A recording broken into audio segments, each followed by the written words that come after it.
Today we're continuing with the names of God, and we're looking at Elohim, which is strong creator. We find that in Genesis 1:1.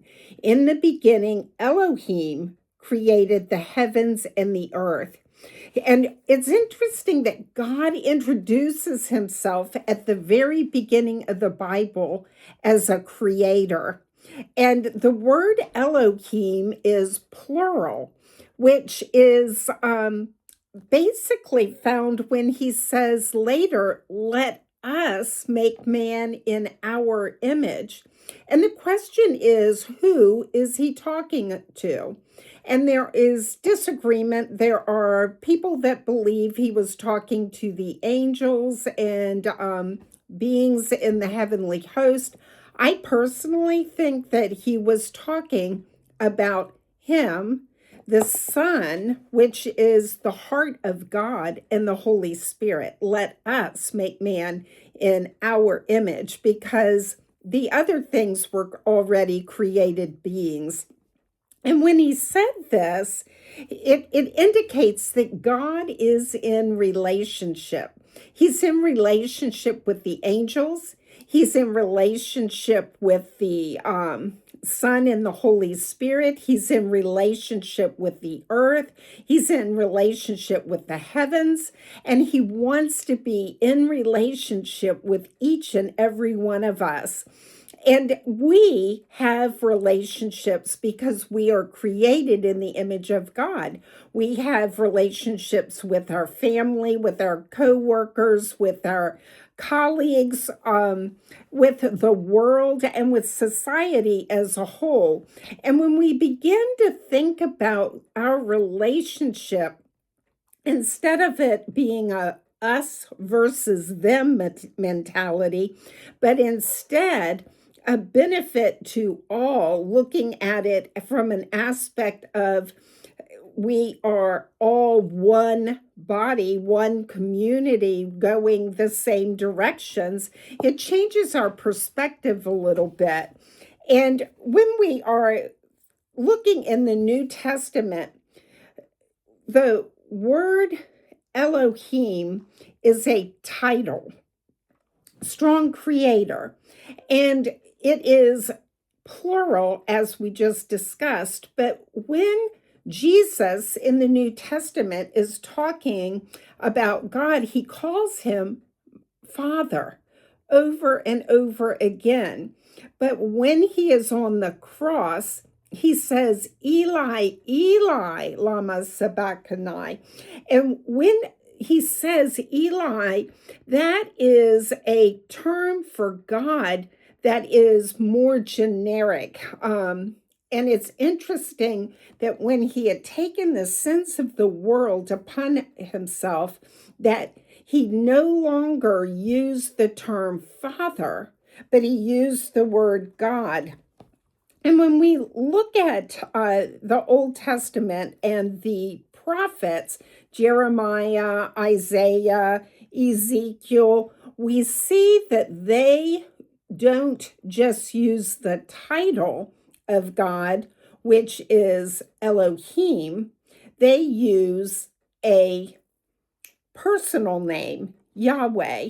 And it's the same for us today. Whereas if you would call somebody a doctors, or accountant or captain, those are teacher. Those are titles. They are not names, like Benjamin or Jane or Elizabeth. And what the difference is here is these prophets, and God revealed himself to Moses and Abraham as Yahweh. I am that I am. So that is his actual name that's given to us over 7,000 times in the Bible. And one of the things that is compelling is Yahweh pre-existed the world. He created everything. And when we look at the New Testament, we have Matthew and Luke that give detailed genealogies of Jesus from a human-born perspective. And then you've got Mark, who gives us the gospel more according to the ministry of Jesus. But John starts it out. In the beginning was the Word, and the Word was with God, and the Word was God. And then he goes on to say that nothing was created that Jesus wasn't involved in. So he is capitalizing on the fact that God is incarnate in flesh, absolutely incarnate in flesh, God of very God and man of very man. And he wants us to call him by name. So you say, well, we don't say Yahweh in our verbiage of who Jesus is or who God is. And we do comfortably call Yahweh Jehovah. And the reason for that is because the Jewish scribes absolutely thought that when God said, "Take not my name in vain," that they were not to breathe the name Yahweh, that it was too holy. And when the scribes were writing, they made additions to the name Yahweh so that it became Jehovah.